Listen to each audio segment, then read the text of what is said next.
I'm delighted to be able to have the opportunity to have a discussion with the president of the Barbados Manufacturers Association, John Marshall, because who would be better, Mr. Marshall, than to ask, what is the importance of manufacturing in Barbados? Sure. I will take an example for that. And during the last year with COVID and so on, certainly the tourism sector took a big hit, and a lot of Barbadian manufacturers do serve that sector. And our sales to that sector obviously took a big hit, but in spite of that, we were still the leading sector in the economy as reported by the central bank just recently. So that it shows that we're resilient even in the face of such adversity, and that we're able to get our brands not just through Barbados but into the region and continue to, add value to the economy. What types of industries would you say were like among the leaders?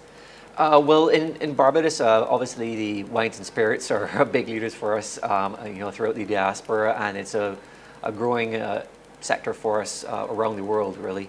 And the other things like food items like hot sauces and so on, those are things that when people think about the Caribbean, outside of the Caribbean, that's what they think of. And the building sector was still very resilient throughout the Caribbean as it was across the globe. A lot of people, as they spent more time at home, were able to spend a lot of time and money on their home, and the sectors was strong there as well.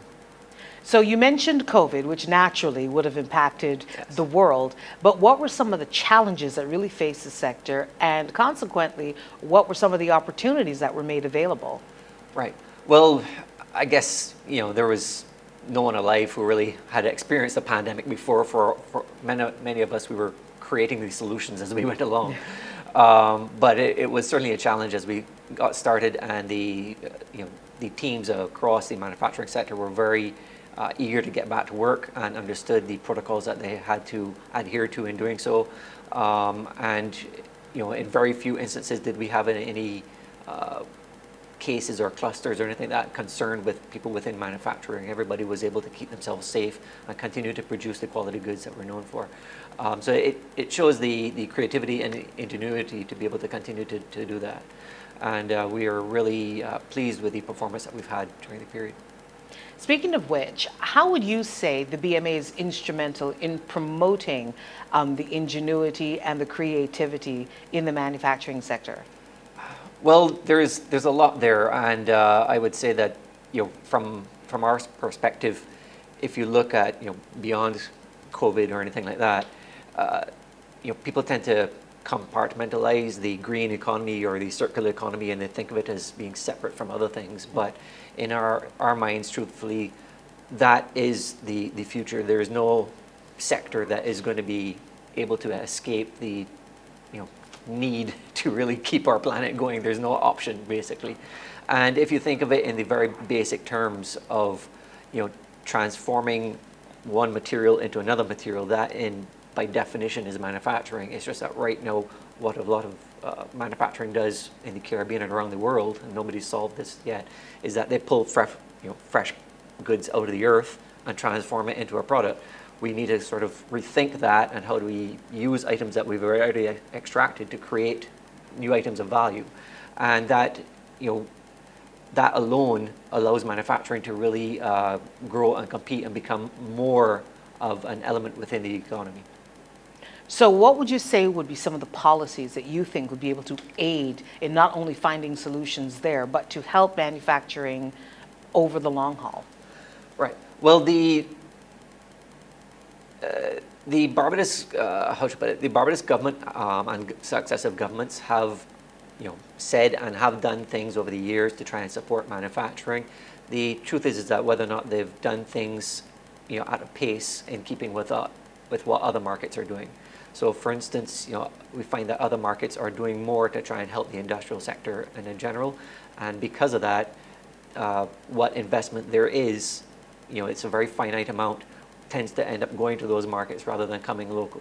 And we, the Barbados government, I know, is working hard on an industrial paper to try and give some stability to what will be happening over the next 30, 40 years to try and help industry.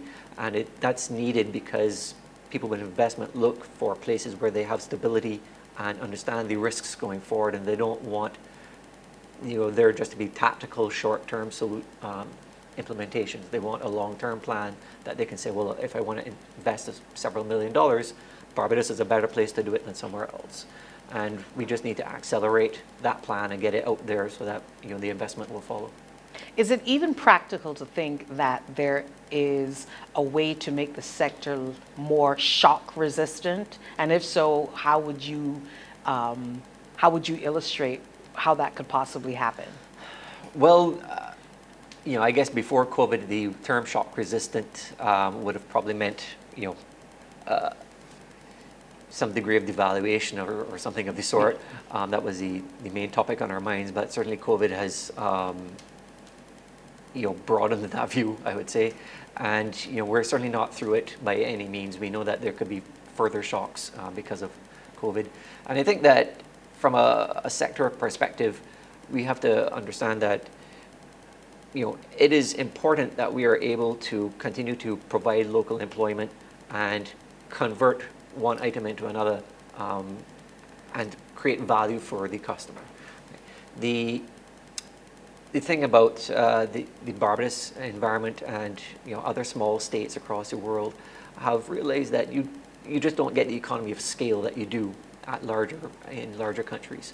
So it's very important that those larger countries and the governments in those smaller countries recognize that we can't operate necessarily in the same playing field that they do in those larger countries. Mm-hmm. And we need to be able to have some degree of protection to be able to be competitive. And we have, obviously, the goal there being employment, right? And it's important that employment is allowed to stay there, and understanding the risk over the long term allows us to make sure to put plans in place that knows that employment will stay there.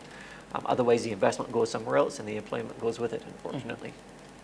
You had mentioned earlier the successes that the spirits industry would have managed to maintain even throughout a shocking period like COVID. But can you think of any other more recent success stories that still managed to have a bit of a footprint in the overall market? Well, I don't want to toot our own horn, but certainly Harris Paints has had a decent year. Certainly it was better than we expected, but not as good as prior years, obviously. But the fact that we're still here, that we've not had to do large scale or even small scale layoffs or anything like that, I can certainly feel the pain that the tourism sector and the hospitality sector in general has had to go through. But our staff have not had to feel that pain. We are still, everybody's still gainfully employed, and we're still operating at a high level, and we're still able to create products and do the exports that we need to. And I think a lot of the manufacturers have gone through similar experiences, that they are able to continue with their operations.